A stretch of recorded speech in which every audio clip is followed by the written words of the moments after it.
Oh, right. So today we will be talking about feminist criminology, and this presentation is by myself, Lee, Kathy, and Amani.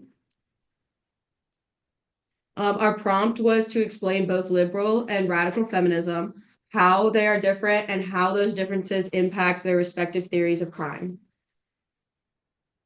This is the order in which we'll be going through everything, starting with liberal feminism, then radical, then the differences, and then the impact. What is liberal feminism? Liberal feminism advocates for women's rights within the existing social and political framework, emphasizing the need for legal changes to ensure equality in education, employment, and political participation. It emphasizes individual agency, claiming that women should be able to make their own decisions, free of societal constraints, and seeks to incorporate women into existing institutions rather than demolish them. Education is viewed as an essential for empowerment with a strong emphasis on fair access to learning opportunities. Economic independence is also an important objective, with laws encouraging equal pay and workforce participation. Liberal feminists also oppose more radical feminist concepts that emphasize structural change, thinking that incremental reforms and individual rights are more effective paths to gender equality. The movement promotes grassroots activism and collaboration with other social justice movements to address interconnected issues of inequality, resulting in a comprehensive approach to advancing women's rights. Liberal feminism. First, we're going to start off with the philosophical foundations. Liberal feminism is heavily influenced by Enlightenment thinkers like John Locke and Mary Wollstonecraft, who champion individual liberty and rational thought. The movement emphasizes that women as rational beings deserve the same rights and opportunities as men. At its core, liberal feminism asserts that women should have the freedom to make choices about their lives, including education, career paths, and family structures without societal or legal restrictions. Legal reforms. Liberal feminists focus on creating and amending laws to ensure equal rights. They work towards legislation that addresses issues such as sexual harassment, domestic violence, reproductive rights, and workplace discrimination. For instance, the passage of the Equal Rights Amendment in the U.S. sought to guarantee equal legal rights for all citizens regardless of sex, though it ultimately did not pass. They actively lobby for a variety of laws that address gender discrimination. This includes advocating for comprehensive anti-discrimination laws that prohibit unequal treatment in hiring, promotions, and pay. Key achievements include the Civil Rights Act of 1964 in the U.S., which helped lay the groundwork for workplace equality. Political participation. Women's representation in political spheres is crucial. Liberal feminists advocate for policies like gender quotas in political offices, encouraging parties to nominate women candidates. They argue that diverse representation leads to more comprehensive policymaking, addressing women's issues more effectively. They often support initiatives like the Women's Empowerment Principles, which encourage companies and organizations to adopt policies promoting gender equality. This involvement extends to training women for political office, helping them understand campaign strategies and public speaking, thus enhancing their chances of success. Liberal Feminism Part 2. Education as Empowerment. Advocating for equal access to education includes pushing for girls' education globally, particularly in regions where cultural or economic barriers prevent girls from attending school. Initiatives may include scholarships specifically for women, mentorship programs, and campaigns to raise awareness about the importance of educating girls. This includes campaigning against practices such as child marriage and early pregnancy, which can significantly hinder educational attainment.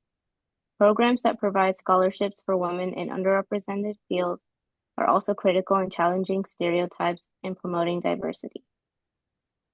Liberal feminists emphasize the need for educational curriculum to include discussions about gender equality, women's history, and the legal rights of women. Skills training programs that prepare women for leadership roles in various fields, such as STEM and business, are also a priority. Educational initiatives often include workshops on negotiation skills, financial literacy, and leadership training. These programs aim to prepare women not just to enter the workforce, but to excel in their chosen fields, fostering confidence and independence. Additionally, incorporating gender studies into school curriculum can help foster a culture of respect and understanding from a young age. Economic independence. Liberal feminists advocate for policies that support women's workforce participation, such as flexible work arrangements, job training programs, and support for female entrepreneurs. They argue that enabling women to balance work and family responsibilities is essential for economic independence. They also advocate for family-friendly workplace policies, such as paid parental leave and affordable childcare options. This approach aims to reduce the burden of caregiving on women, enabling them to pursue careers without sacrificing family obligations. Companies that implement such policies often see increased employee satisfaction and retention. Equal pay for equal work. Initiatives like pay transparency laws are advocated to expose wage gaps and hold employers accountable. Campaigns often include the Equal Pay Day movement, which highlights the disparity in earnings and raises awareness about the necessity for policy change and corporate accountability. Campaigns such as Know Your Worth and various pay equity initiatives aim to empower women to negotiate salaries and seek transparency in pay practices. Liberal feminists also push for salary history bans to prevent discrimination based on past earnings, which disproportionately affects women and minorities. The establishment of regulatory bodies to monitor compliance with equal pay laws is another important focus. Liberal Feminism Part 3: Critiques and Limitations. Contemporary liberal feminists strive to incorporate an intersectional lens, recognizing that women's experiences of oppression are influenced by various factors. They advocate for policies that specifically address the unique challenges faced by women of color, LGBTQ individuals, and women from lower socioeconomic backgrounds, promoting a more inclusive feminism. This includes understanding how race, class, sexual orientation, and disability impact women's experiences and advocating for policies that reflect these complexities. While acknowledging the systematic nature of patriarchy, they argue that focusing solely on dismantling systems can overlook the importance of individual empowerment. They emphasize that incremental changes in laws, and social attitudes can lead to significant shifts in women's status. While liberal feminists may agree with radical feminists on the need for systematic change, they believe that pragmatic, incremental approaches are more feasible in the short term. This perspective encourages collaboration with institutions to create more inclusive policies rather than a complete overhaul of societal structures. Many liberal feminists engage in grassroots activism, forming local organizations that address specific community issues.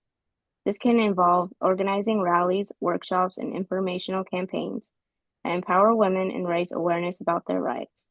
By partnering with local organizations to provide resources and education to empower women at the grassroots level.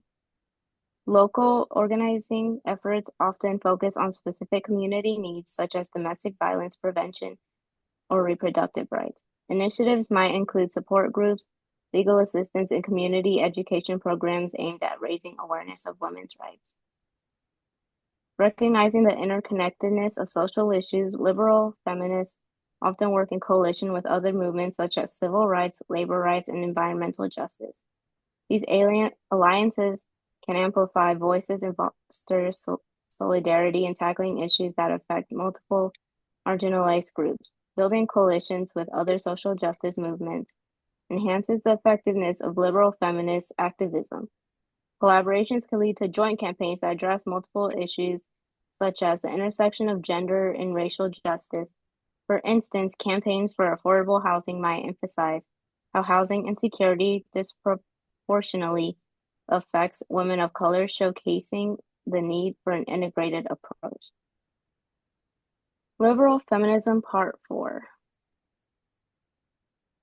Liberal feminism extends to global advocacy, recognizing that gender equality is a worldwide issue.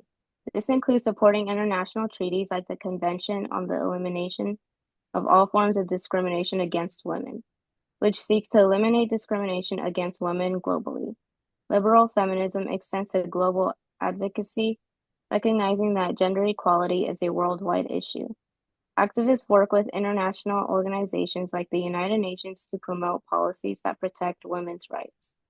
They may support initiatives that focus on issues like access to healthcare, education, and legal rights in developing countries. By framing women's rights within a broader human rights context, liberal feminists aim to influence international policies and norms. This approach can mobilize global support for issues such as violence against women, reproductive rights, and access to education, showcasing the universal need for gender equality. By framing gender equality within a human rights context, liberal feminists seek to hold governments accountable for failing to protect women's rights. They may engage in campaigns that call for the reinforcement of international treaties and conventions that safeguard women's rights, advocating for legal recourse for violation. So next will be radical feminism.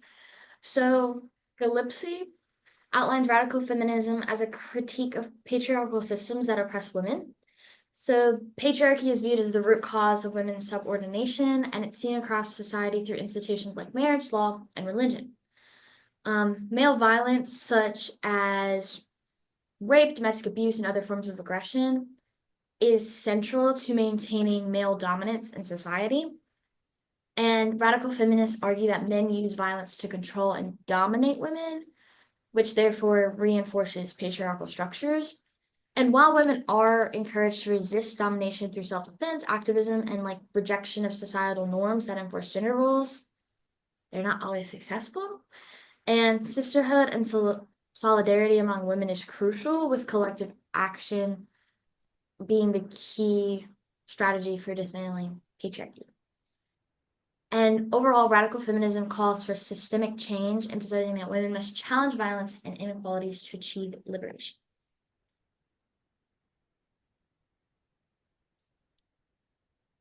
So one of the explanations for the gender ratio in crime is self-evident, as it's seen that crime is a man's behavior and not a woman's behavior, which goes back to that men's biological nature is to be aggressive and dominant, and that crime is simply an expression of men's need to control and dominate others.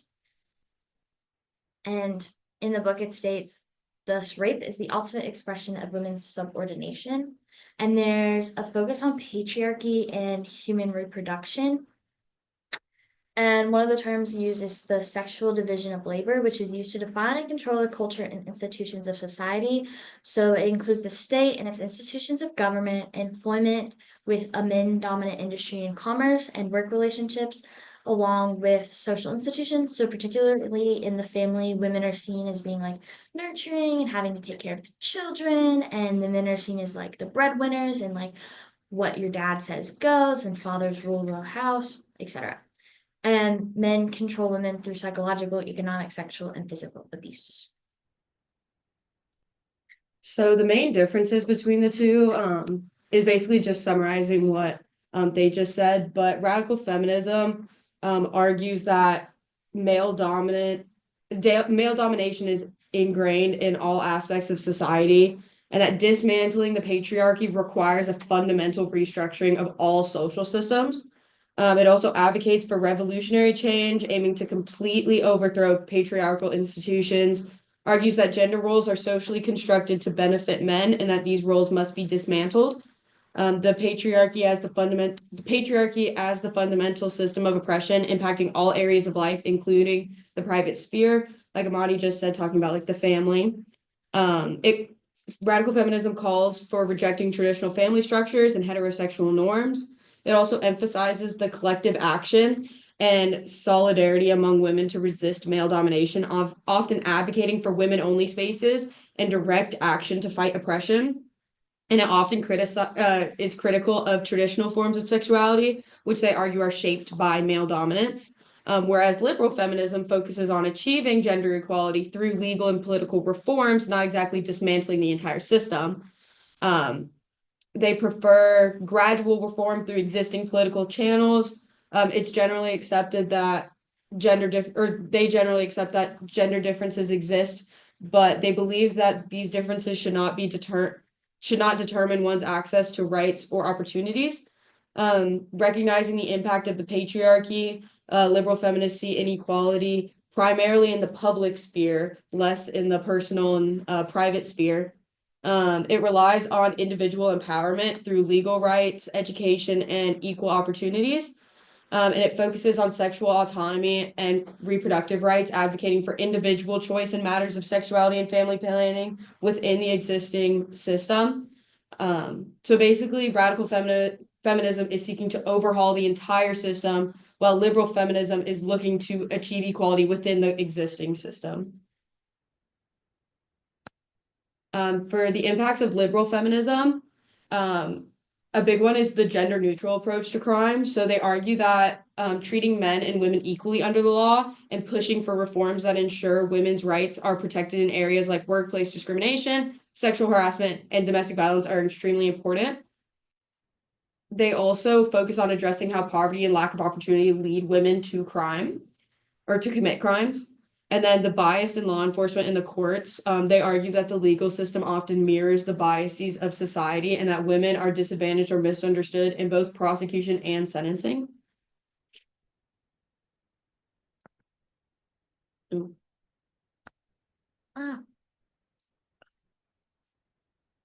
Yeah.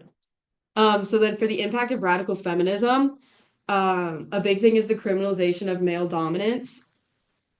They argue that the criminal justice system must be transformed to challenge patriarchal norms, and they call for stronger legal protections for women, as well as greater accountability for crimes that perpetuate male control over women, such as domestic violence and sexual assault. And then there's the gendered analysis of crime. And they advocate for understanding crime through a lens that sees patriarchy as a system of power relations and asserts that the criminal justice system itself often acts as an enforcer of patriarchal norms, such as when rape cases are mishandled or domestic violence is minimized by authorities. And then lastly, the critiques of traditional criminology. Radical feminists often critique mainstream criminological theories such as strain or control theories for ignoring or minimizing the roles of gender and patriarchy in shaping both criminal behavior and victimization. And then these are our references.